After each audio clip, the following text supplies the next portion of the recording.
In September 1906, the streets of Atlanta became the stage for one of the darkest chapters in the city's history.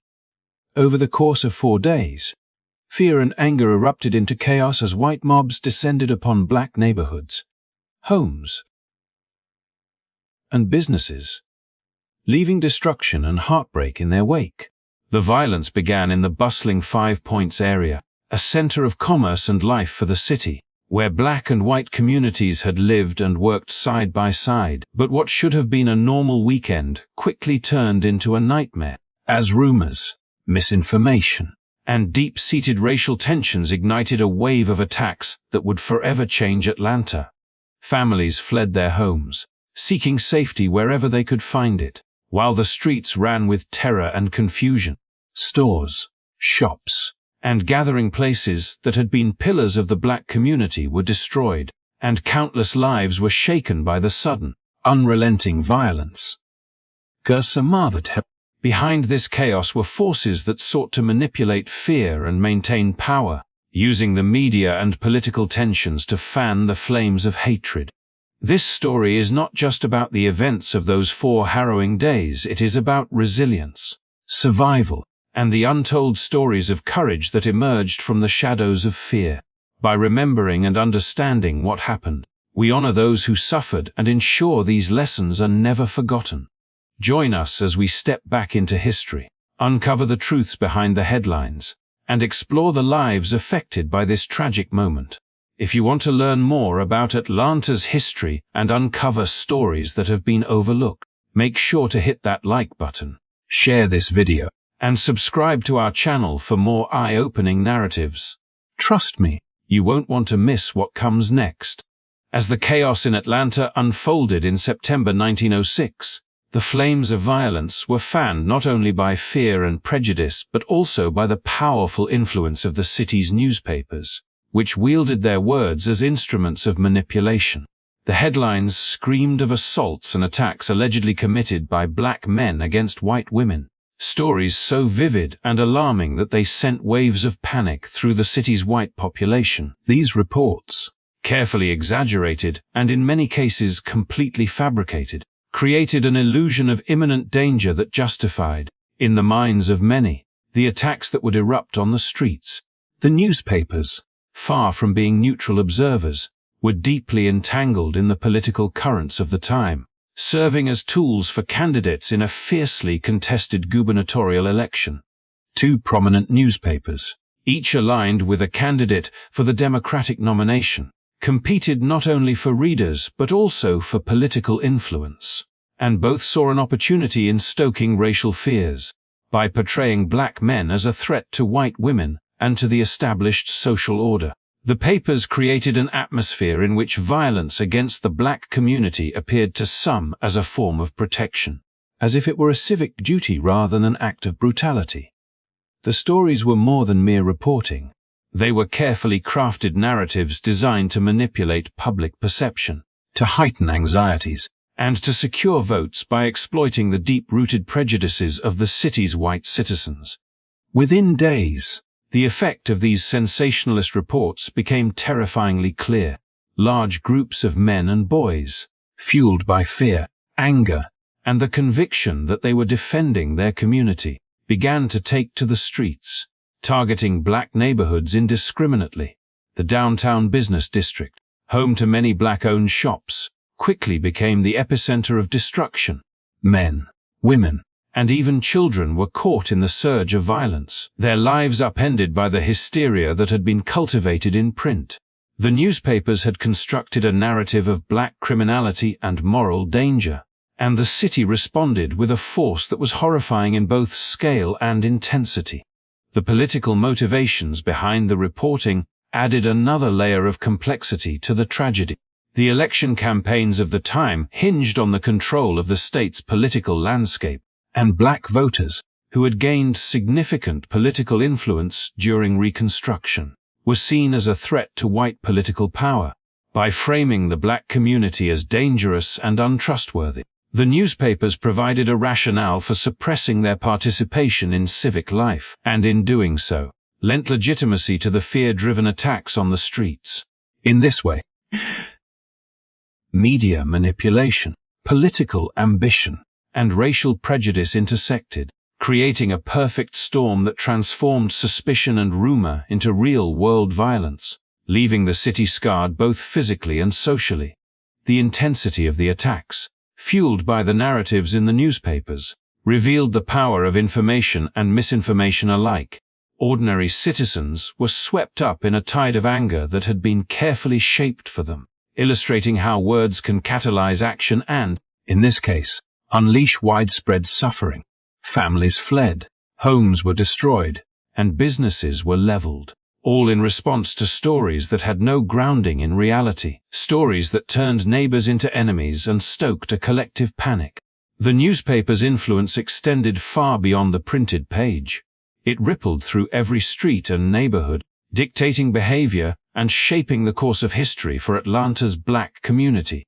By the end of those fateful days, the city was left grappling with the aftermath of violence that had been both spontaneous in its appearance and deliberate in its orchestration. The sensationalist reporting had achieved its grim objective, setting the stage for destruction while reinforcing the very social hierarchies that fueled the misinformation.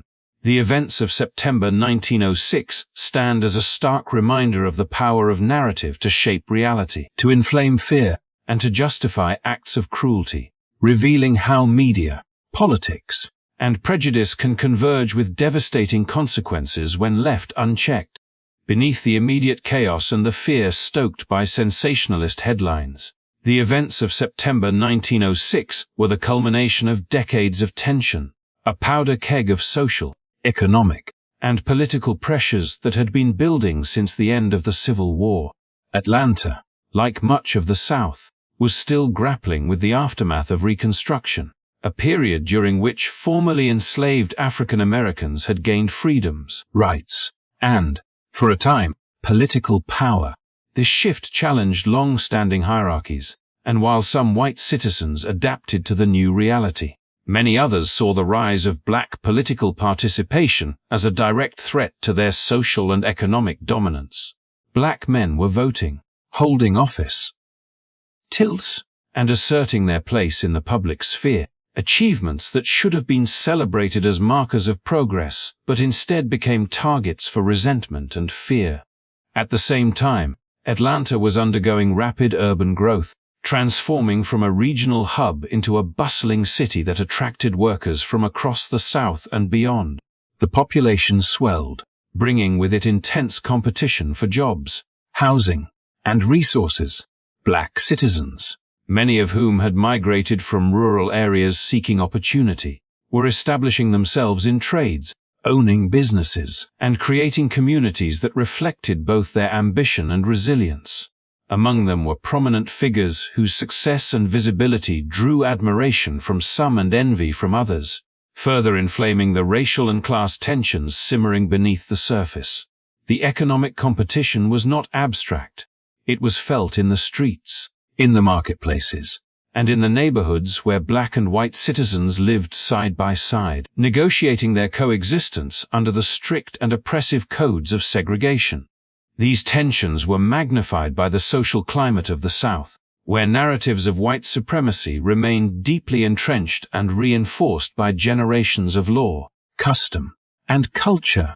Laws that restricted black voting through poll taxes, literacy tests, and other barriers coexisted with everyday practices that limited opportunities for advancement and maintained a rigid racial hierarchy.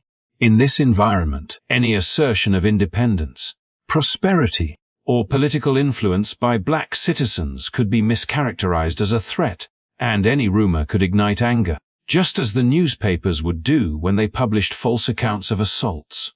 The result was a society primed for conflict, where fear, prejudice, and ambition could transform a story into a flashpoint for widespread violence. The demographic changes in Atlanta added another layer to this volatile mix. As the city attracted more residents, the density of black communities increased, creating areas of economic and cultural vibrancy that were highly visible to white observers. Successes that should have been celebrated as evidence of human achievement instead became symbols of challenge to the established order. Neighborhoods, shops, and public spaces that flourished under black stewardship became targets in a city where resentment, fueled by the press and political rhetoric, could easily be mobilized into aggression. The interplay of race, class, and power was stark, and the structures of law and government, dominated by white officials, offered little protection to those most vulnerable. By the time the mobs took to the streets, the stage had already been set by decades of inequality, resentment, and rapid social change. The massacre was not simply the product of a single day's anger. It was the eruption of long-standing grievances, fears, and ambitions that intersected with immediate provocations to produce one of the most devastating episodes in Atlanta's history. The violence that followed was the inevitable consequence of a society struggling with its own transformation, where opportunity for some was seen as danger for others, and where the fragile balance between progress and prejudice was shattered with tragic consequences. Understanding the deeper causes of the 1906 massacre reveals not only the history of Atlanta, but also the enduring challenges of navigating social change in a society divided by race, class, and power. As the tension that had been simmering in Atlanta for decades finally erupted into open violence, the streets became a nightmarish landscape where fear and anger collided with the raw force of mob action. On September 22, 1906, thousands of white residents, incited by false reports and years of deep-seated prejudice, poured into the city's neighborhoods, moving like a storm with a single-minded purpose to attack black men, women, and children. Families who had lived in their homes for generations found themselves abruptly thrust into terror, forced to flee through alleyways and streets as their homes and shops were invaded, looted, and set upon with devastating brutality. The 5 Points district, normally the heart of commerce and daily life, became the epicenter of a frenzy in which survival was measured in moments, and safety was almost non-existent. Black-owned businesses, which had taken years of hard work and determination to build, became immediate targets of destruction. Alonzo Herndon's refined barber shop, a symbol of achievement and status in the African-American community, was attacked and wrecked, its windows shattered and its interior destroyed as the mob sought to assert dominance over those who dared to prosper. Other stores, restaurants, and social hubs were ransacked or burned, their owners beaten, threatened, or murdered simply for existing in a space that had been claimed by success and visibility. The violence was indiscriminate and relentless. Men were dragged from streetcars, women were assaulted in public, and children were not spared from the terror that swept the city. Witnesses would later describe scenes of unimaginable horror, where the cries of the injured mingled with the shouts of the attackers, and where ordinary streets became sites of fear and destruction. The official reports of deaths and injuries could never capture the full scale of the devastation. While newspapers and authorities listed a number of fatalities, historians have since recognized that the true toll was far higher, as countless acts of violence went undocumented or were deliberately obscured. Individuals were beaten to death in alleys, shot on street corners, and lynched in public spaces, often with the complicity or direct involvement of law enforcement and deputized citizens. Stories emerged of people who had sought refuge in their homes or in makeshift shelters, only to be dragged into the streets and subjected to brutality. Their lives ended before help could arrive. Even those who survived bore scars, both visible and invisible, from the relentless assaults and the knowledge that their neighbors, once familiar and perhaps trusted, had joined in the carnage. The chaos did not respect boundaries of age, gender, or status. Elderly veterans, certain women, and children were swept up in the violence alongside working men and prominent business owners. The terror was a calculated display of dominance, a message that success, independence, and the exercise of political rights by black citizens would not be tolerated. Streets and neighborhoods became theaters of destruction where the mob's power could be witnessed in every smashed window, every overturned streetcar, and every life taken or injured.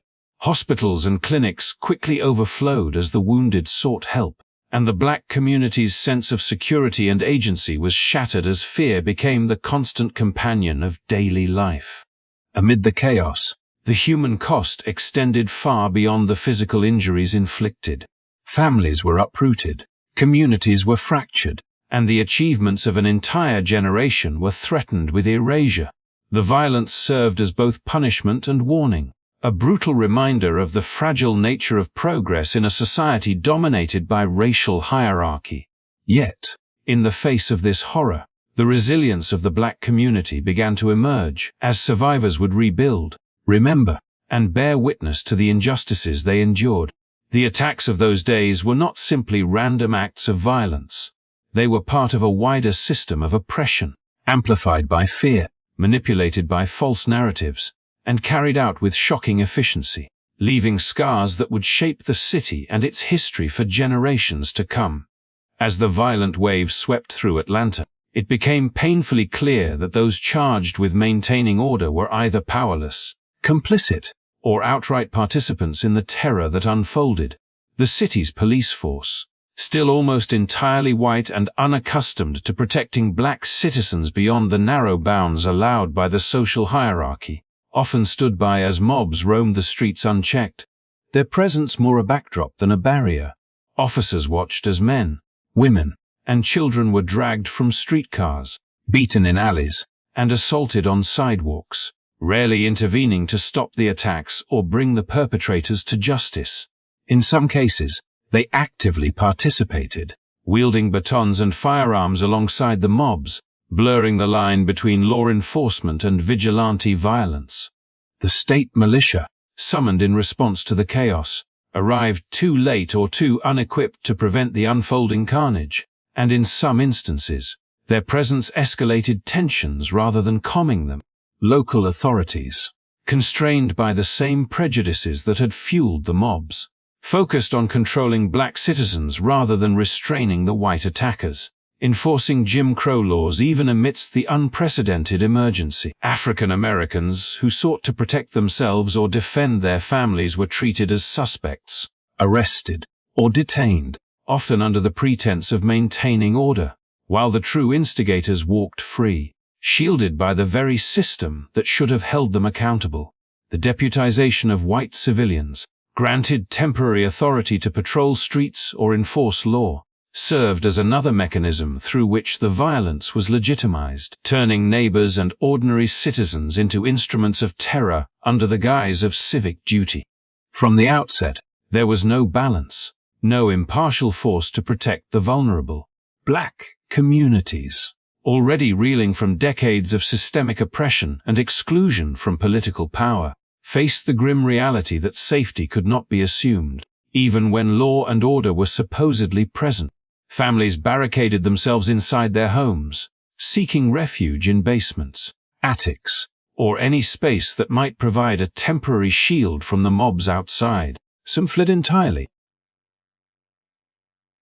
abandoning businesses, belongings, and a sense of stability they had painstakingly built over years.